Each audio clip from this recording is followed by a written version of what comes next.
Shalom. It's the brother Samat coming to you in the spirit of power Yahweh Ba'Hashem Yahweh Shai. I'm going to say Kal Halal Yahweh Ba'Hashem Yahweh Shai Baha-Rakah Kodash. Double honors to the Apostle GMS. And peace and blessings to you Akim out there pushing his word and whole truth and sincerity. I'm entitled this video Build That Spiritual Currency, or build that spiritual bank account. Because that's ultimately what we're doing in this truth and in this walk.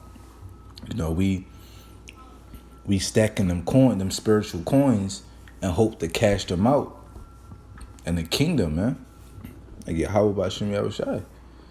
We hoping to do this work, make those spiritual bucks, and then cash them in for a reward in the kingdom, man.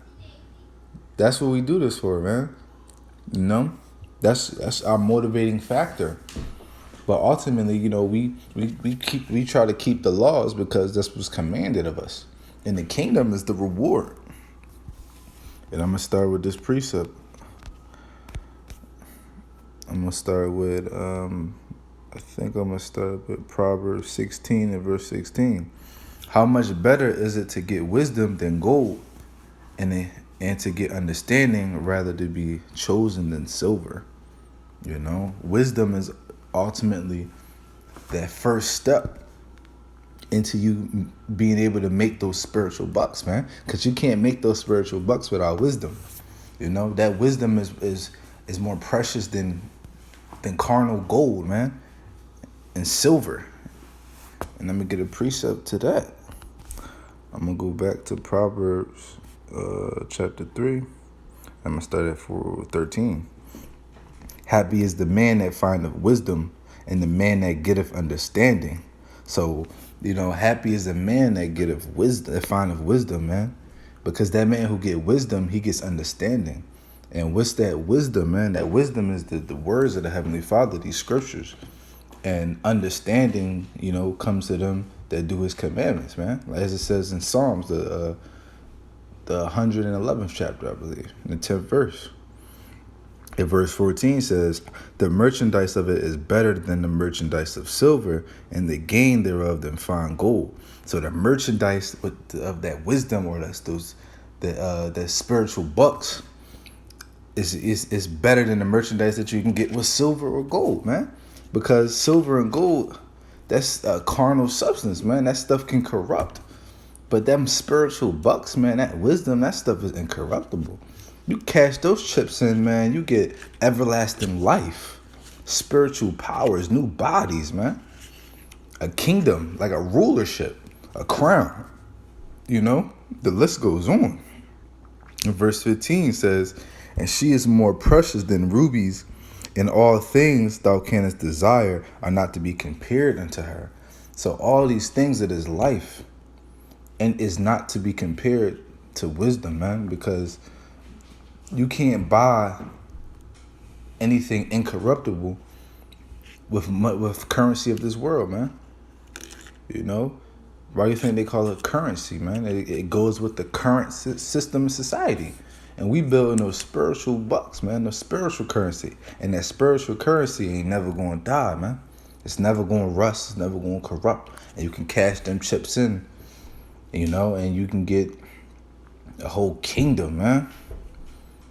Like life, man, life and peace, and that's what we seek, man. Lord willing, we one of those men, man. That's why we come out on these highways and these byways in hopes that we can, build up a spiritual bank account,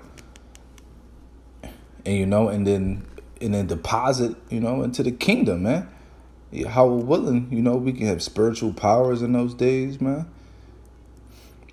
We can have a whole kingdom of our own, like basically our own city, for you and your people, your family, your wives and your children, man. That's what brothers seeking, man. Just peace. And the Most High say he's going to put a man back on top, basically, you know? He's going to give a man back the essence of what it is to be a real man, because Esau done tore down the saints, and, you know, and diminished and effeminated the men. So, you know, the ideology of what a man is all jacked up, man. It's all twisted and bugged out. And they got the woman ruling on top, man. And the woman's on top of the man right now, man. And Esau puts her out there. You know? Because Esau's a fucking weirdo, man. And a fucking crook and a goonie, man. But let me get some more precepts. Let me go to Matthew, the 13th chapter. And I'm gonna just read from the 44th verse. It says, "And again, the kingdom of heaven is like unto a treasure hid in the field, the which when a man hath found, he hideth, and for joy thereof goeth and selleth all that he hath, and buyeth that field." You know? You find that the kingdom of heaven, man, it's like a treasure, man. But how do you get to the kingdom of heaven, man? You gotta pay that fee, you know? But that fee it only accepts that spiritual bucks, man, them spiritual dollars, man, spiritual euros, you know, whatever you want to call it, man, the spiritual pesos, you know. And verse 45, "Again, the kingdom of heaven is like unto a merchant man seeking godly pearls, who when he had found one pearl of great price, and went and sold all he had and bought it." And exactly, that's what we doing, you know. We found that one pearl, in the comparison to the scripture, that one pearl would be the kingdom of heaven, man, or Yahweh's, and then, you know, Yahweh's kingdom, man, the kingdom of heaven.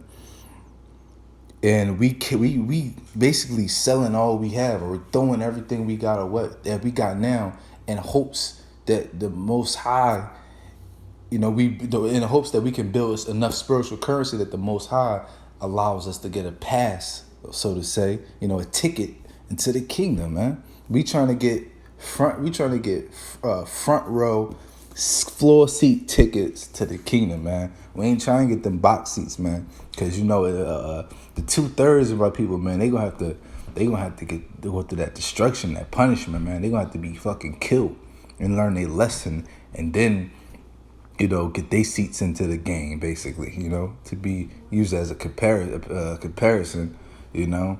But they not gonna have that glory that you get from making it firsthand, you know. And I'm sure that punishment, man, ain't gonna be comely, man. Nobody wants to go through that. So we hope to be that hopeful elect, man, because ultimately that's why we do this work, man. We hope that we are the elect, but, you know, but we do the work because we have faith. We have faith that we can be those men, you know. And for the, you know, we hope that we have faith that we can be of that elect. That's why we go so hard for this truth, man. And for our power, Yahweh, man. Through, you know, serving through Yahweh Shai, man. And I'm going to get another precept. Let me get this. Ecclesiastes 7:12. "For wisdom is a defense, and money is a defense. But the excellency of knowledge is that wisdom giveth life to them that have it." So wisdom giveth life to them that have it. So you can't get this job unless you have that wisdom. So without that wisdom, there's no job. Without that job, it ain't no money, man. It ain't no money. It ain't no money in being ignorant, man. You're going to be poor, and you're going to be broke, and you're going to be fucking on the streets, man, so to say. But when you got that wisdom, now you can go. You got that mind, so you can do that job, and that job is the work of the Heavenly Father, keeping His commandments, you know, reading and studying the Word and preaching, you know, waking up the elect, man, adding to the sheep, adding to the body, man, feeding the flock, righteousness or good fruits, man, because you don't want to be one of these false prophets, man. That, you know, like it says in the Jeremiah, the 23rd chapter, the verse, you know, "Woe unto pastors that lead that scatter the pasture of my flock, man." Basically, they lead the flock astray. That's primarily the Christianity and Christian church, the Catholic Church, and all these other forms of Christian religion, basically, And even a lot of these Israelites out here, man, preaching these false doctrines, But I'm going to get one more precept, man. I wasn't even going to bring this out, but Spirit lead me here. This is the book of Romans, the 8th chapter. And let me see what verse it was. Yeah. I think it was this one I was looking for, verse 18. But, basically, but I can read that. For I reckon that the sufferings of this present time are not worthy to be compared with the glory which shall be revealed in us.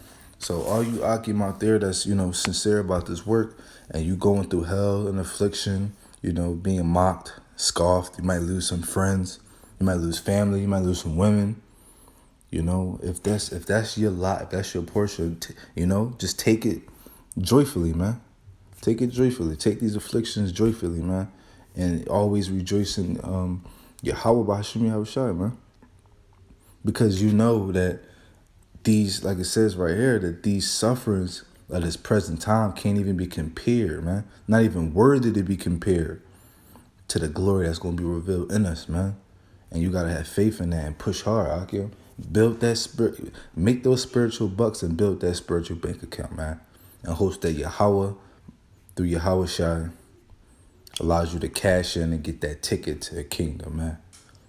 But I'm going to leave it with that. Akim, Shalom.